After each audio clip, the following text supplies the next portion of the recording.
নমস্কার বন্ধুরা। অনেকদিন বাদে আসছি, তাই না? হ্যাঁ, সত্যি অনেকদিন বাদেই তোমার সাথে আবার কথা বলতে এলাম। মনে একটুখানি কষ্ট পেলেই যেন বেশি মনে পড়ে না বন্ধুদের কথা।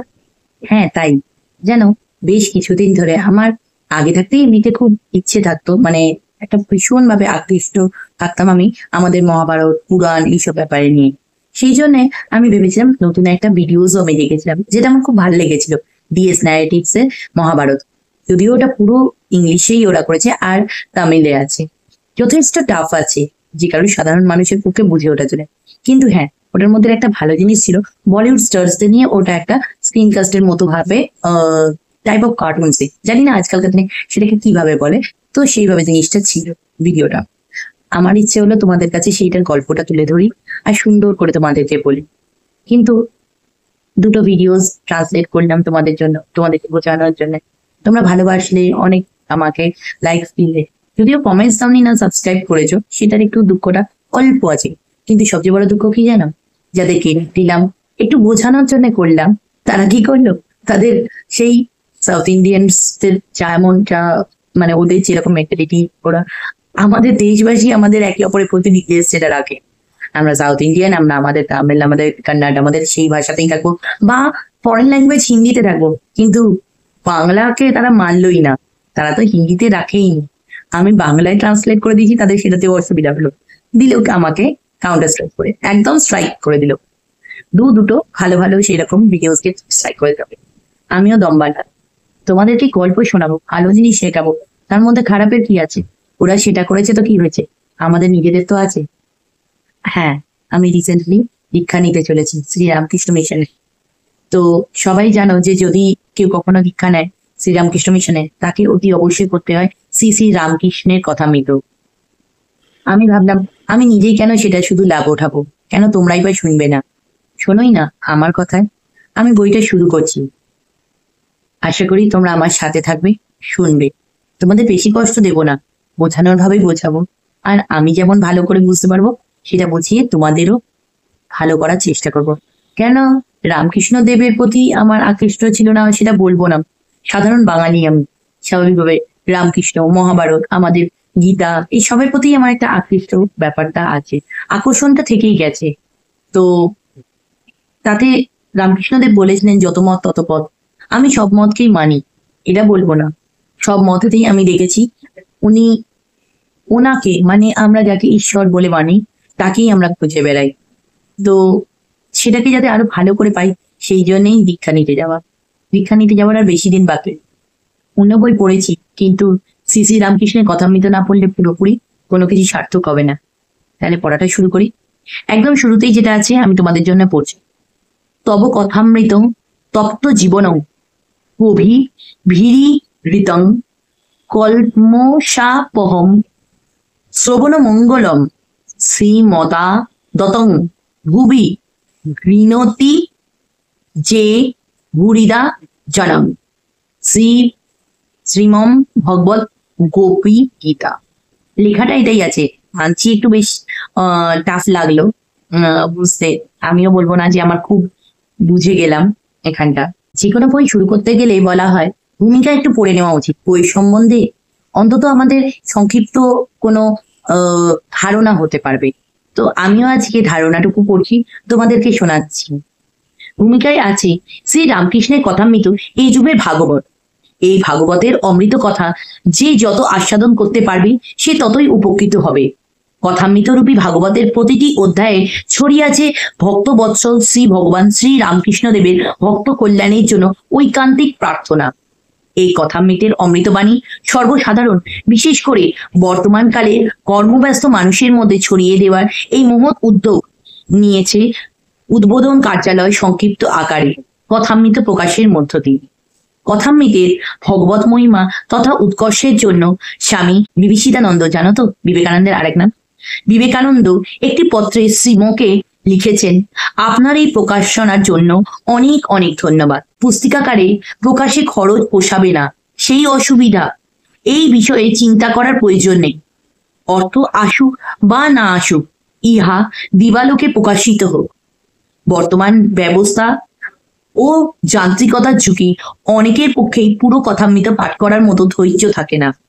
এই সংক্ষিপ্ত কথামৃত পাঠ করে কেউ যদি একবার আনন্দ পেয়ে যান, আমাদের দৃঢ় বিশ্বাস তিনি শ্রীম কথিত সম্পূর্ণ কথামৃত অবশ্যই পাঠ করবেন।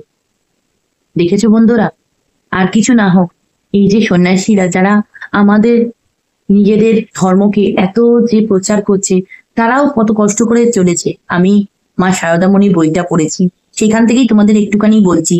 উনিও অনেক কষ্ট করেছেন, ওনাদের জীবন কাহিনী পারলে তোমাদের পড়ে শোনাবো, বোঝাবো, হয়তো খুবই ভালো লাগবে। এখান দিয়েও দেখো বলছে কিরকম আমাদের ব্যস্ত লাইফের জন্য ওনারা সংক্ষিপ্ত ভাবে এইটুকুর মধ্যে বার করেছে। নাহলে এই বইটা 4 খণ্ড আছে, 4 খণ্ড আমরা না পড়তে পারি সারাদিনে। সত্যি আমিও একটু ব্যস্ত থাকি, সেই জন্য তোমাদের সময় দিতে পারি না। কিন্তু যখন এটা করতে এলাম, পড়তে শুরু করলাম, দীক্ষা নেব, তখন মনে হলো নিজে শুধু উদ্ধার হবে, এটা এত বড় স্বার্থপরতা ভালো নয়, একটুখানি তোমাদের সাথেও ভাগ করে নেওয়া উচিত। তাই আমি পড়তে শুরু করলাম তোমাদের সাথে। শোনো বাকিটুকু। সংক্ষিপ্ত হলেও এই কথামৃতের পাতায় পাতায় বর্ণিত আছে ভগবানের লীলা কথা। কথামৃতে একদিকে যেমন আছে শ্রী রামকৃষ্ণ দেবের ঈশ্বরীয় রূপের প্রকাশ, তেমনি আছে তার মানবীয় রূপের মহিমা। শ্রী ভগবানের অপূর্ব এই চরিত্র কথা পাঠ করে সাধারণ পাঠকুল ভগবত তত্ত্ব আস্বাদন করুক। ভগবত তত্ত্ব মানে হচ্ছে যে ভগবানের প্রতি আমরা ভগবান বলতে যেটা বুঝি, যে আলটিমেট পাওয়ার যেটা আছে, সেইটার ফিলিংসটা কি, সেটা কি আমাদের সাহায্য করছে, আমাদের কি সাপোর্ট করছে। অনেকেই জানি অনেক রকম বলে যে আমি এখানে দীক্ষিত, ওখানে দীক্ষিত, আমাদের এক এক রকম গুরু। কিন্তু সবাই যে যাই গুরু থাকুক না কেন, আমাদের আসল নির্যাসটুকুই বলে দেয়, সেটা আমরা যেভাবেই নিই। নির্যাস নেওয়াটাই তো মেন। ফুলের আমরা মধুটা খাই, এক প্রকার সেটা জানো তো কি, সেটা কিন্তু বমি কার, মৌমাছি। হ্যাঁ সত্যি, ফুলের মধু আমরা মধুটা পাই না, আমাদের মধ্যে সেই ফুলের মতো সেই জিনিসটাই নেই, যেটাকে ইংলিশে প্রোবোসিস বলা হয়, সেই জিনিসটা আমাদের নেই। তো সেটা মৌমাছিরা খায়, খেয়ে তারপর উগলে যে মধুটা রাখে সেটাকে আমরা আস্বাদন করি। মানে ওনারা ঈশ্বর সাধনা করেছেন, আমাদের জন্য বই দিয়েছেন, আমরা সেই কথামৃত, কথার মধ্যে দিয়ে যে অমৃত বাণী দিয়ে তুলেছেন সেই মধুটা, আমরা সেটাকেই শুধু আস্বাদন করবো, নেব। আমাদের জন্য কতটা ভালোভাবে দিয়েছেন, যাতে করে আমরা সেই ঈশ্বরের কাছে আরো বেশি এগিয়ে যেতে পারি, ওনাকে লাভ করতে পারি। বাহ্যিক সমস্ত জিনিস ছেড়ে আমরা যাতে নিজেদের মধ্যে কিছু শান্তি খুঁজে পাই। এই ব্যস্ত লাইফের মধ্যে যদি আমি তোমাদের জীবনে 10 মিনিটও দিতে পারি, 10 মিনিট যদি কিছু কোয়ালিটি টাইম বলে মানুষ অনেক রকম ভাবে, আমি মনে করি সবাই আমরা গিয়ে ওনার সাথেই মিশবো। যদি ওনার সম্বন্ধে কিছু 10 মিনিটের জন্য জানি, অসুবিধা কি আছে, জানি তাহলে বাকিটুকু। আরেকবার পড়ছি। শ্রী ভগবানের অপূর্ব এই চরিত্র কথা পাঠ করে সাধারণ পাঠকুল ভগবত তত্ত্ব আস্বাদন করো। শ্রী রামকৃষ্ণ দেবের চরণে আমাদের এই একান্ত প্রার্থনা। জয়। আমি কারোর নাম করিনি, শ্রী রামকৃষ্ণের জয় হোক বা যা কিছু। আমি যাকে মনে করি, আমি শিব ভক্ত বলে শিবকে যদি মনে করি, তাতেও ওনাদের কোনো আপত্তি নেই, কিছু নেই। আমি তার মধ্যে দেখি তুমি হয়তো অন্য কিছু মাধ্যমে দেখো তাকে, সেইভাবেই ডাকো। যদি আমরা গুরুদুয়ারাতে যাই তো বাবাজির কাছে মাথা টেকে, যদি আমরা কোনো চার্চে যাই তো সেখানেও গির্জা ঘরে গেলে সেইভাবে আমরা প্রার্থনা করি বাইবেলের। যদি আমরা আমাদের আরেক ধর্ম, সবচেয়ে বড় ইসলাম ধর্মতে যদি দেখি, তারা কোরআন পড়ছে, সেইভাবে তারা মেনে নিচ্ছে। আমরা অনেকেই গীতা পড়ি না, আমি যদিও পড়ি অনেক সময়, সত্যি কথা বলবো, পড়ে সত্যিই আমার ভালো লাগে। জানি না অনেকে অনেক রকম বলে, বাট আমি একটু মেনে রেখেছি, আমার নিজের লাইফের ঘটনা থেকে বলছি যে গীতার প্রতি বিশ্বাস করে আমি আমার জীবনের অনেক রকমের কষ্ট থেকে মুক্তি পেয়েছি। বিশাল আমি বড় লোক হইনি না, সত্যি টাকা পয়সা বাঁচিনি, কিন্তু দৈনন্দিন জীবনে ছোটখাটো কষ্ট থেকে বেঁচে থাকা, জীবনের কোনো কিছু থেকে উদ্ধার পাওয়া, যেটাকে হয়তো বুঝতে পারিনি একটা সময়ের মধ্যে। আমি হ্যাঁ পড়ছি তো রোজগার কি পাচ্ছি, মেনে কি হবে, আমিও না নিয়েছি। কষ্টটা যখন প্রতি পদে পদে পেয়েছি না, অনেক রকম দৈনন্দিন জীবনের কোনো কিছু অসুবিধা হয় না। ঠিক আছে, এক্সাম্পল না দিলে কেউ কিছু বোঝে না, তাহলে এক্সাম্পল দিয়ে বলে। আমি না গীতাকে এতটাই মানতাম, হয় নিজের সাথে রাখি বা আমার সাথে যে ব্যাগটা থাকে, যখন কোনো কিছুতে বেরোই কখনো রাস্তাতে, তো তাহলে আমি সেটা ব্যাগেতে রাখি। অনেক সময় তো নিজের সাথে বুকেতে করেই রাখি গীতাকে, যে গীতাটাকে পড়ি সেটাকে লাল কাপড়ে মুড়ে সেটা নিজের সাথে রাখি। আমি স্কুটিতে যখন চালাই, ইলেকট্রিক স্কুটির কথাই বলছি। তো চালাই যখন, অনেকে বলে আমি খুব রাফ ড্রাইভ করি। মোর দ্যান 30 আমার এইজ হয়ে গেছে, তো আমি এই বয়সে এসে আমি রাফ ড্রাইভ, আমার এতটাও অবস্থা নয়। কখনো পারলে জীবনে আর কিছু কথাও তোমাদের সাথে শেয়ার করবো। তো রাফ ড্রাইভ তো করি না। হ্যাঁ, একটু জোরে চালাতাম এইটার জন্যই যে তাড়াতাড়ি যে কাজে যাচ্ছি সেখান থেকে ফিরতে হবে। বাড়িতে আমার ছেলেটা বসে আছে আমার জন্য, অপেক্ষা করে আছে মা কখন ফিরবে। আমার মা বাবা অপেক্ষা করছে আমার জন্য কখন মেয়ে আসবে। তো এইগুলো মানুষগুলোর জন্য তাড়াতাড়ি ফিরতাম। কখনো সত্যিকারে বিশেষ করে যখন এতটুকুর জন্য বেঁচে গেছি, গাড়ি ধাক্কা লাগেনি, কোনো কিছু হয়নি। কিন্তু সেই গীতা যখন হঠাৎ মনে করলাম তোর অনেক মেনেছি, কিছুই হচ্ছে না, আর ঠিক আছে তারা আছে থাকবে, বাড়িতে রেখে চলে গেছি। এমনও হয়েছে ভাবতে পারবে না, গাড়ির স্কুটিটা খুলে সুন্দর করে রেইনকোট বার করে টরে নিয়ে চাবিটা ডিকিতে রেখে বন্ধ করে দিয়ে, ব্যাস বন্ধ তো করে দিয়েছি। স্বাভাবিকভাবে বুঝতে পারছো, একবার ডিকির ভেতরে চাবি ঢুকে গেলে সেকেন্ড চাবি তো নিয়ে কেউ বেরোয় না, স্বাভাবিকভাবে আমিও পড়েছি আটকায়। তো সারা রাস্তা মানে যেটাকে স্কুটিতে আমার খুব মানে আরামে ধীরে সুস্থে চালালে হয়তো 15 মিনিট, আর খুব ফাস্ট যদি চালাই ওই 10 মিনিট, হার্ডলি 10 মিনিট লাগবে।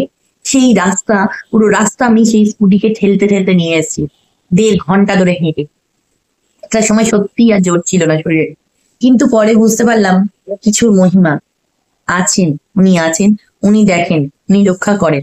যখন রোজ রাখতাম এরকম তো মানে গত 1-1.5 বছরে আমার সাথে এরকম কখনো হয়নি। সুন্দর করে রোজ কাজ করে নিয়ে বেরিয়েছি, গিয়েছি, ফিরেছি সময় মতো, কখনো কাজের জায়গা থেকে কখনো অসুবিধাটা হলো না। তাহলে তখন কেন হলো? বিশ্বাসটা একটু ডগমগালাম, তো পেয়ে গেলাম ফল। তাহলে বলবে, তোমরা বলবে যে আমাদের ধর্মভীরু হওয়া উচিত। না, ধর্মভীরু হওয়াটা আমি বলছি না, কিন্তু আস্থা রাখলে, বিশ্বাস রাখলে যে যার আমাদের, আমরা জন্মে থেকে আমরা যদি পিকে সিনেমাটা দেখেছি, তো তাতে পিকে সিনেমাতে কি দেখানো হয়েছে যে আমরা জন্মেছি যখন আমাদের কোনো ধর্মের আমরা থাপ্পা নিয়ে জন্মাইনি, কোনো স্ট্যাম্প নিয়ে আমরা জন্মাইনি, কিন্তু পরে যে যে ঘরে জন্মেছি সেই অনুযায়ী আমরা ধর্ম অবলম্বন করেছি। তো তাতে ধর্ম অবলম্বন যখন হয়েছে, সেই ওনাকে বিশ্বাস করো, যাকে তাকে নয়। তো ওনাকে বিশ্বাসটা ডগমগালে একটু হলে আমার মনে হলো আমি এইটা ফল মানে হাতে নাতে একটা পেয়েছি, তারপর থেকে রেগুলার আবার রাখি। ওই কিচ্ছু হয় না, কোনোদিন কোনো ভুল হয় না। হ্যাঁ, তোমরা হয়তো বলবে যে সতর্ক থাকা উচিত ছিল, সমস্ত সতর্কতা থেকেছিলাম, সতর্ক থেকেই সুন্দর করে গাড়িটাকে নিয়ে বেরিয়েছি। আসার পথে অন করেছি, তারপরে হঠাৎ বৃষ্টি আসছে, সেই জন্য স্কুটিটা থেকে চাবিটা খুলে, চাবি লাগিয়েই তো খুলতে হয়, টিপি খুললাম, তারপরে কি অবচেতন মনে খুলে তার ভেতরেই চাবিটা রেখে দিলাম। সেদিনেই হতে হলো। অবচেতন মনটা হয় না গো, যখন ওনার প্রতি বিশ্বাস না থাকে, আমাদের বিশ্বাস ডগবগ হয়, আমরা নিজেরাই অবচেতন মন হয়ে যাই, বুঝতে পারি না আমরা কি করছি, কোন পথে চলছি। উনি আমাদের ছোট্ট খাট্ট ভাবে কিছু কিছু পরীক্ষা নেন, তারপর দেখান বিশ্বাস রাখো, উদ্ধার তোমার হবে। সেই বিশ্বাসই রাখছি, সেই থেকেই আমি এই পড়াটা শুরু করলাম। জানি আজকে তোমাদের অনেক সময় হয়তো নিয়ে নিলাম, জানি না তোমাদের শুনতে ভালো লাগলো কিনা, যতটুকু পড়লাম, কিন্তু সত্যি বলছি আমি তোমাদেরকে একটু একটু করে শোনাবো, পারলে তোমরাও শুনো, শেখো। অনেকটা কথা মৃত থেকে বললাম, একটুখানি প্রার্থনা করছি। দেখো, তোমাদের যদি ভালো লাগে আমি পড়ে শোনাচ্ছি।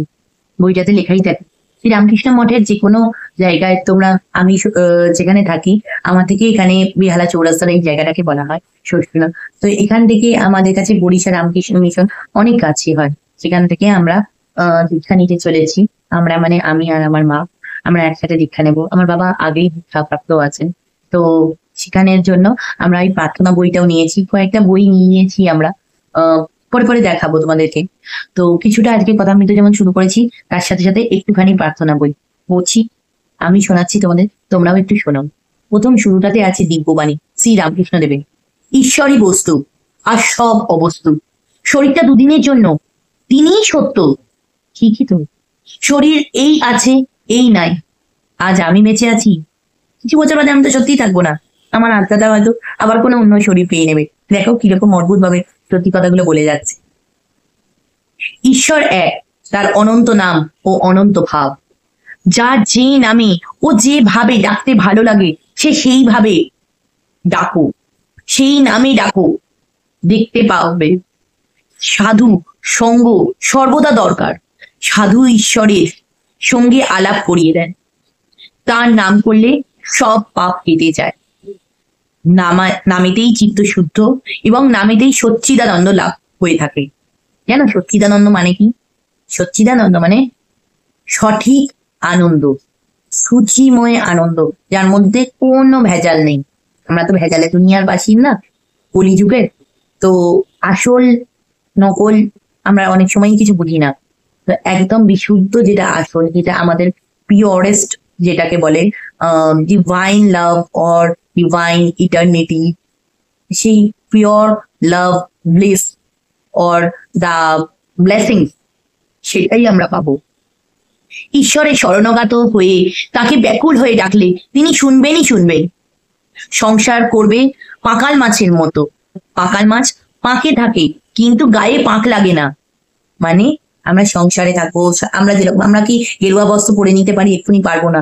আমার হয়তো কিছু কিছু জিনিসের মোহ আছে, বা আমার কিছু কারণ আছে যে আমি এক্ষুনি সাধু হতে পারবো না। কিন্তু মানে শ্রীরামকৃষ্ণদেব এটাই সবচেয়ে বড় আমার ভালো লেগেছে, এটা বলেছেন যে সংসারে থেকে আমরা যদি কিছু ভালো করতে পারি, ঈশ্বরকে ডাকতে পারি, তার মধ্যেও তো একটা বড় কাজ। সাংসারিক কাজগুলো না করলে সেটা কি করে দেবে? আমি জন্মেছি, এই পৃথিবীতে জন্মালাম, এই জীবনটা পেলাম, যে দেশের বাসিন্দা হলাম, সেই দেশের কোনো আমরা কল্যাণ করবো না, মঙ্গলময় কিছু কাজ করবো না, শুধুই ধর্মকর্ম করবো? ধর্ম করবো, তার সাথে আমার যা আর কর্তব্য আছে সেগুলোকেও আমার করা দরকার। তার সাথে সাথে পাকাল মাছ মানে সেই রকম ভাবে ধর্মও করবো একটু একটু, পাক মানবো না। মানে হচ্ছে সারা সময় শুধুমাত্র সংসার, নিজের কাজ, নিজের আনন্দ, নিজের শপিং, সেই নিয়ে থাকবো না। একটুখানি ওনার নাম করব। উনি তো আমাদের এই প্রাণটা দিয়েছেন, উনি তো আমাদের চালিত করছেন, তো ওনার নামও করা দরকার। ঈশ্বরের শরণাগত হয়ে তাকে ব্যাকুল হয়ে ডাকলে তিনি শুনবেনই শুনবেন। সংসার করবে পাকাল মাছের মতো। পাকাল মাছ পাঁকে থাকে কিন্তু গায়ে পাঁক লাগে না। এক হাতে সংসার করবে আর এক হাতে ঈশ্বরকে ধরে রাখবে। আজকে এটুকুই থাক। আবার পরের দিন, কালকে ফিরে আসবো তোমাদের জন্য। আবার আমিও পড়বো, তোমাদের শোনাবো, বোঝাবো। নমস্কার, ডলফিন টানিয়া থেকে।